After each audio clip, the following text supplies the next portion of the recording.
Abdallah bin Nasr al-Aziz continued his series of sermons on the companions of the Holy Prophet sallallahu alaihi wasallam. Towards the end of his sermon, Huzur spoke about the current coronavirus epidemic and gave advice regarding limiting the spread of the virus. اب میں چند باتیں آج کل جو وبا پھیلی ہوئی ہے کرونا وائرس کی اس کے بارے میں بھی اب آپ کو توجہ دلانی چاہتا ہوں کہ جیسا کہ حکومتوں کے اور محکموں کی طرف سے حکومتوں کے اعلان ہو رہے ہیں ان احتیاطی تدابیر پر ہمیں سب کو عمل کرنا چاہیے.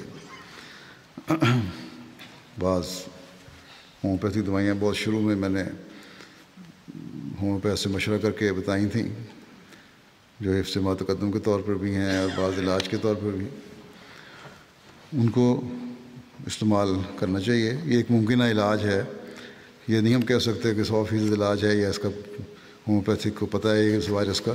یہ ایسی وائرس ہے جس کا کوئی علم نہیں، لیکن اس کے قریب ترین جو ممکنہ علاج ہو سکتا تھا اس قسم کی بیماری کا اس کے مطابق یہ دوائیاں تجویز کی گئی ہیں. اللہ تعالیٰ ان میں شفا بھی رکھے، اس لیے استعمال کرنا چاہیے، لیکن اس کے ساتھ ہی احتیاطی تدابیر بھی ضروری ہیں جیسا کہ اعلان ہو رہے ہیں. اس بارے میں یہ بھی ضروری ہے کہ مجمع سے بچیں. مسجد میں آنے والوں کو بھی احتیاط کرنی چاہیے. اگر ہلکا سا بھی بخار ہے، جسم ٹوٹ رہا ہے یا چھینکیں نزلہ وغیرہ ہے تو مسجد میں نہیں آنا چاہیے. پھر مسجد کے بھی حقوق ہیں کچھ، اور یہ مسجد کا حق ہے کہ وہاں کوئی ایسا شخص نہ آئے جس سے دوسرے متاثر ہو سکتے ہیں. کسی بھی لگنے والی بیماری کا مریض جو ہے اس کو مسجد میں آنے سے بہت احتیاط کرنی چاہیے. پھر آج کل خاص طور پہ چھینک لیتے وقت بھی، ویسے عمومی طور پر بھی ہر ایک کو چاہیے کہ چھینک لیتے وقت منہ پر ہاتھ رکھے یا رومال رکھنا چاہیے منہ پر. بعض نمازی بھی شکایت کرتے ہیں کہ بعض لوگ چھینکتے ہیں ہمارے ساتھ کھڑے ہوئے اور منہ کے سامنے نہ ہاتھ رکھتے ہیں نہ رومال رکھتے ہیں، اور پھر اتنی زور سے چھینک ہوتی ہے کہ اس کے چھینٹے ہم پر بھی پڑ جاتے ہیں.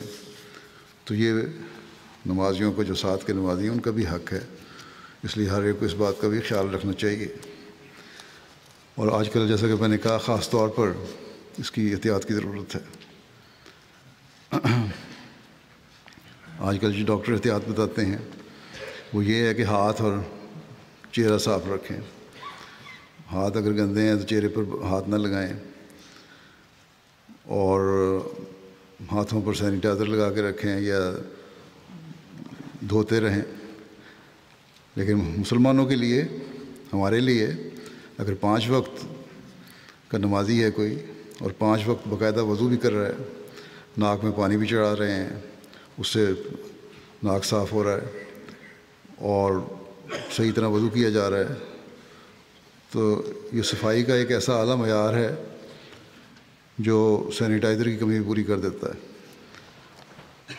آج کل کیونکہ مارکیٹ سے سینیٹائزر سنے غائب ہو چکے ہوئے ہیں، لوگوں نے پینک میں سب کچھ خرید لیا ہے، دکان کے شیلف خالی ہیں، اور خاص طور پہ ایسی چیزیں جو اس کام کے لیے استعمال ہو سکتی ہیں. بہرحال جو وضو ہے اور صحیح طرح اگر وضو کیا جائے تو ظاہری صفائی بھی ہے، اور وضو جب کرے گا انسان پھر نماز بھی پڑھے گا تو یہ ایک روحانی صفائی کا بھی ذریعہ بن جاتا ہے. بس اور پھر آج کل تو خاص طور پہ دعاؤں کی بھی بہت ضرورت ہے، اس لیے اس طرف ہمیں خاص توجہ دینی چاہیے.